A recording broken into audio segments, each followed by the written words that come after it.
been another real March feeling kind of day today. There's almost no direct sunlight whatsoever, hovering right around freezing. The ground is covered in a really wet mush snow. You can hear gooey, thawed out, goobery walkways and mucky snow. We managed to make some good headway in a high tunnel. It's one of the times of year, for a lot of reasons, why having high tunnels is so wonderful, even if they're really tiny. Yesterday was a little sunny and spent the whole day in a t-shirt or no shirt setting seeds in motion in our large neighbor's high tunnel. And today, Juan and I worked on a compost heating system in the large high tunnel, which is where I'm walking out to now. You can see the silhouette of it there in the high tunnel. And I'd like to share how that came to be and what we're hoping to do with it, so stick around. Did a real minor upgrade on the ramp. It was so icy and slippery, put some treads on there out of wood. So this has gotten a minor upgrade and is a little safer and easier to get to and fro. We're often carrying heavy loads as we come and go in here, so it seems important to have that traction. This is our project of the day. Looks just like a pile of burlap sacks, but there's a lot going on in here, which I'd like to get into in detail. We took some video shots as we went, but first I'll do a minor update on what's happening in the high tunnel. Even though we've been hovering around freezing and dipping back down below, on any day that's slightly above with sun, a lot of the vegetation in here is starting to take off. You can see the arugula, that kale, the catnip, which is a little unfortunate. That's pretty weedy but still wonderful. Some of these perennial kales, which we're going to be taking cuttings from pretty soon and trying to propagate and see if that's something we can eventually offer for the nursery. They're so beautiful and such a different type of kale. It's all these woody stems here. The chickweed, I mentioned this in another video update, but we've been coming in and harvesting periodically, keeping it grazed down, and that's been really pleasant. This big green tufts of it all throughout. And then this low tunnel very informally has the poly laid over it again. It's clipped into position. It's dropped down on the north side to act as a little bit of a windbreak and a semi-buffering space, but it isn't that cold. It's, below freezing at night, but not down in the teens. And so having good air flow through here still seems reasonable.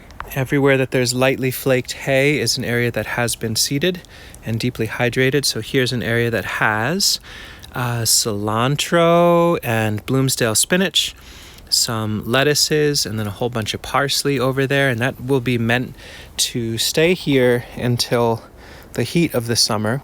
So the theme is these beds, the parts that present to the walkway will be filled with crops that we can harvest frequently. It'll be like our zone 1 within the high tunnel. And then you can see where all those little tags are.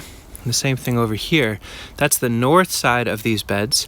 A little harder to get to, and so they're mulched down a little bit more, so we don't have to water or manage them as often. And those are meant for transplanting. So with the poly down just a little to keep it buffered, we've got Walla Walla onion, switchgrass, Rosa di Milano onions, there's cilantro, yellow capellini onions, kaleidoscope kale, which is that perennial kale, and Welsh onions. So in between each row, each row is a different type of plant, so that as they come up, if we had 4 different varieties of onions all next to each other and water hit it particularly hard one day, that would stir it up quite a bit. So we have them separated by species. And so these will be something we interact with less frequently, and we'll dig up a little bit later on. We'll share notes how that unfolds. And we've got a trial underway that has just begun, but we took this bed, which has the yellow rope there, is where we did a trellising for tomatoes 2 years ago, I think. And I'd like to do a trellis again for a vining crop, probably tomatoes. But what we're going to trial, I'd love to get people's input on this, is right down the line through the vegetation or the gaps. You can kind of see where the hay has been deposited. Every inch or 2 is a pea that's been soaked overnight and pushed in. And the idea is that they will be the initial, you can see where my finger, boop, boop, boop, boop, boop, boop. They'll be the initial crop that sprouts hopefully very soon and starts to grow. We'll put up a mesh trellis for the pea crop to climb on and hopefully start getting some peas while it's still on the cool side, but the high tunnel's beginning to warm up. And then we'll start tomatoes, plant them to the south of the peas, and allow them and encourage them to start climbing the same trellis. Cut the peas down low when they're done cropping and let the tomatoes take over, and put our ginger crop to the north of all that so it can enjoy the partial shade conferred by the tomato crop. It's a little bit complex of a guild, but I hope it can work. Would love to hear people's input if you've tried something like that or you see some major flaw with that line of thinking. The lettuces in these beds are really starting to pop. Another week or so and we can start actually harvesting from here for meals. For now, it's just with little dirty fingernails and hands picking little leaves and rinsing them off and eating as much as we can. You can see so many seedlings are popping up in here that we did not sow, but we'll let them go for a little bit. You know, if it's a brassica or something that looks like it could be a parsley, we'll let it be for a bit because we don't need every last drop of this space. And the likelihood is we weeded well last year, so most of the seeds that do sprout will hopefully be crop seeds. And even with all the stuff we've packed in so far, there's still room to expand a bit.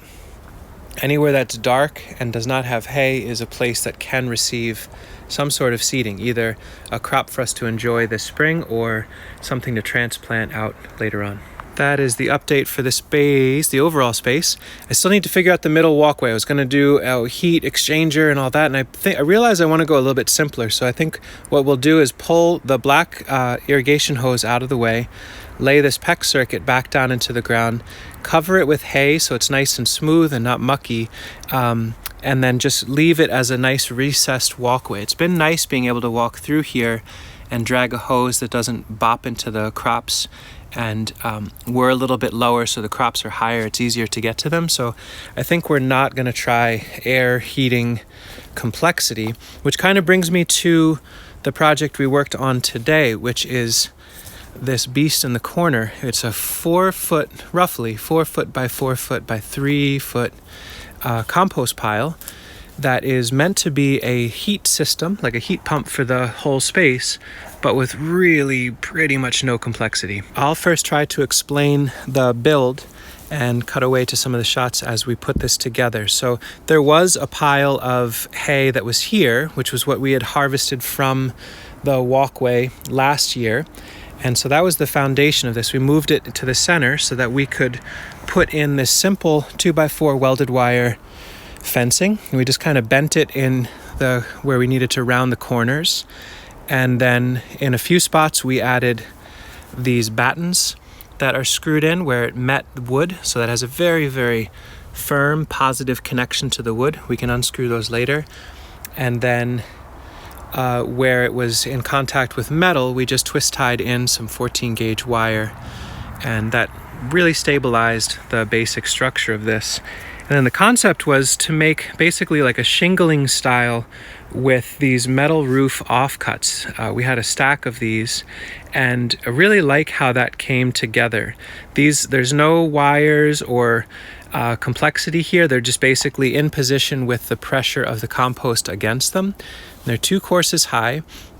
It's going to allow for a lot of heat to radiate out into this space. We still have to determine whether or not we want to pack some straw or leaves in between the plastic and those far sides, and so we don't lose energy over to there. But basically we started with the first course.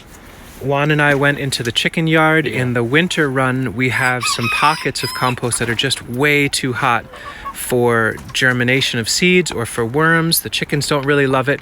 So we figured we'd rob the excessively hot compost from that winter run, load it up into crates and drive it over here. And so that helps get that space a little bit healthier as far as the total temperature there. We don't need that heat there, but we need it here. And then we started to work on a layering process where we spread out the first pile of hay that was in here, and then did a layer by layer compost piling, where we went out to part of this round bale that was left here for a project just like this, where we wanted hay, but we didn't know exactly where yet.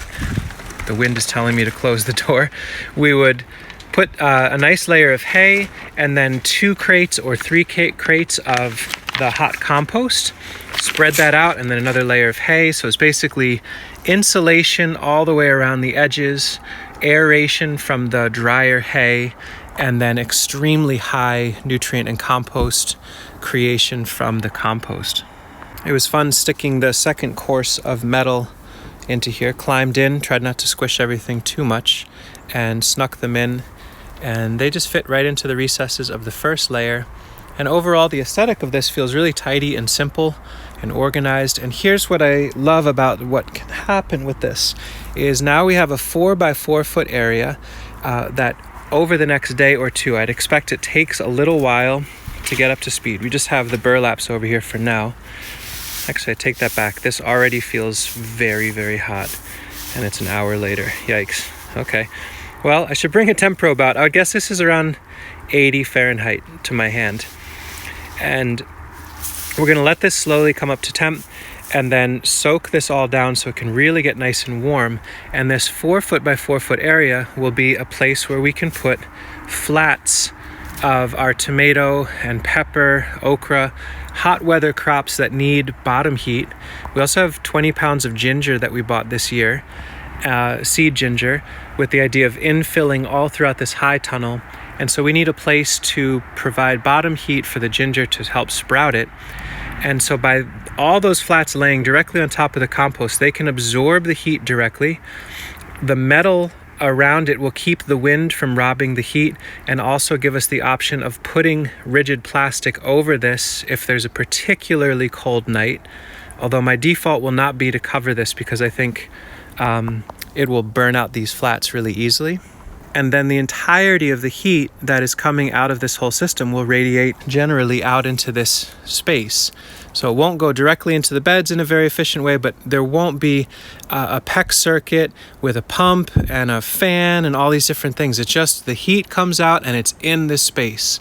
And I know that's not the most efficient as far as delivering it right where we want it, but it's the least complex. And I think I'm starting to want to do that more and more. I think I'll pause here on the notes for this space as of now. I'd love to hear from folks about ideas around this sort of implementation. Have you done something like this where in a high tunnel you've put a compost pile together? I know we've explored it in the past and have had some pretty positive results.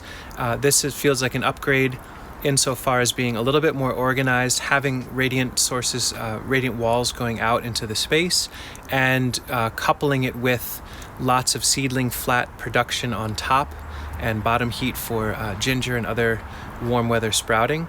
Love to hear what people think about that. I guess that's it for right now. Hope you all are doing well, and that if you have access to some season extending spaces, that you're exploring them and getting them up and running. I know a lot of folks that watch this channel are in much warmer places. You're probably already getting ready to put tomatoes outside, but here we are in the north. If I can nibble a little bit of chickweed, it's pretty exciting. So we're getting the season up and running, and hopefully our videos will start going from like white and gray dominant shots to actually green shots. So we'll share that with you as it happens. Take care.